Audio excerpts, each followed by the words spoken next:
Get ready with me. പക്ഷെ ഞാൻ ഒറ്റക്കല്ല guys, ആരാണ് എന്റെ പിള്ള നോക്കാം, വരൂ. Yes guys, get ready with us. Yes guys, ഇന്ന് നമ്മുടെ വെഡിങ് ആനിവേഴ്സറി ആണ്. സോ നമ്മൾ വിചാരിച്ചു ഒരു ഗെറ്റ് റെഡി വിത്ത് us ചെയ്യാന്ന്. നമ്മൾ ഔട്ടിങ്ങിന് പോണേ. നോക്കൂ ഗൈസ് നമ്മുടെ ഡ്രസ്സ് എങ്ങനെയുണ്ട്, അടിപൊളിയല്ലേ. ഗെറ്റ് റെഡി വിത്ത് us എടുക്കാന്ന് പറഞ്ഞിട്ടില്ലേ, അങ്ങേരെ പാട്ടിന് പോയി. സോ നമുക്ക് ഒറ്റക്ക് ചെയ്യാം.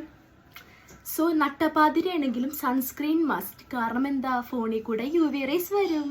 കുറച്ചിട്ടാൽ മതി, രാവിലെ അല്ലല്ലോ, കുറച്ചിട്ടാൽ മതി, ഭയങ്കര കുറച്ച്, പേരിന് മാത്രം. UV റേസ് തട്ടി വെറുതെ കറുത്ത് പോവണ്ടാലോ. സൺസ്ക്രീൻ ഇട്ടു. ഇനി നമ്മുടെ മസ്കാര, ഐലൈനർ, ലിപ്സ്റ്റിക് ഞാൻ ഓൾറെഡി ഇട്ടിട്ടുണ്ട്. ബ്ലഷ് ഇട്ട് നമ്മ പോകും ഗൈസ്. സോ നമുക്ക് എന്തിടാം, ഐലൈനർ.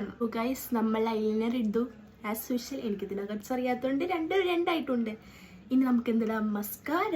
ഞാനന്ന് get ready with me video ചെയ്തപ്പോൾ എൻ്റെ ഗെറ്റ് റെഡി വിത്ത് മീ വീഡിയോക്ക് ഇത്ര ഫാൻസ് ഉണ്ടാവുമെന്ന് ഞാൻ വിചാരിച്ചില്ല ഗൈസ്. സോ ഞാൻ വിചാരിച്ചു ഒരു ഗെറ്റ് റെഡി വിത്ത് മീ കൂടി ചെയ്യാമെന്ന്.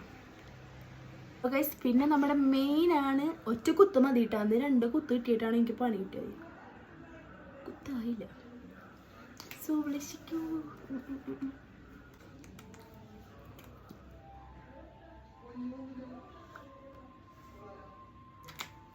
ഇതാണ് ഗൈസ് എൻ്റെ ആഭരണപ്പെട്ടി. ഇതിലെന്താ, ഈ സാധനങ്ങളൊക്കെ നമുക്ക് ആക്സസറൈസ് ചെയ്യാം. നിങ്ങൾ എൻ്റെ ആത്മാർത്ഥത കാണാതെ പോകരുത്. കാരണം പുറത്ത് എന്നെ വെയിറ്റ് ചെയ്ത ആൾക്കാർ നിൽക്കണം. എന്നിട്ടാണ് ഞാൻ ഈ വീഡിയോയിൽ മുമ്പിൽ കിടന്ന് കോപ്രായം കാണിക്കണം. അറിയോ, എൻ്റെ ഇപ്പം ഈ ഒരു ഹൂപ്സ് മാത്രമേ ഉള്ളൂ. സോ ഞാൻ ഈ ഒരു ഹൂപ്സാണ് ഇട്ട് കൊടുക്കണം. ഭംഗി ഉണ്ടാവുമെന്ന് അറിയില്ല ഗൈസ്. നോക്കട്ടെ, കൊള്ളാം. ഇങ്ങനെ ഇട്ടിട്ട് ആൾക്കാരെ കാണിക്കാം. കൊള്ളാം ഗൈസ്. കുറച്ച് മാത് കൂടിയിട്ടുണ്ട് ഗൈസ്. അതെനിക്ക് നിങ്ങൾ പറയാണ്ട് തന്നെ മനസ്സിലാവുന്നുണ്ട്. കുറച്ച് മാത് കൂടിയിട്ടുണ്ടെന്ന്. പക്ഷെ കുഴപ്പമില്ല, മാതൊക്കെ വേണ്ടേ, കുറച്ച് പെൺകുട്ടിയല്ലേ. സോ ഗൈസ് ഈ ഒരു റിങ് ഇട്ടെടുത്ത് എൻ്റെ കെട്ടിയാണ് ഇവിടെ കിടന്ന് വെള്ളം വെക്കുന്നുണ്ട്. അപ്പോൾ ഈ ഒരു വലയും കൂടി ഇട്ടിട്ട് നമുക്ക് നിർത്താം ഗൈസ്. വേഗം വേഗം. ഇത് മറ്റേ ബാങ്കിളാണ്,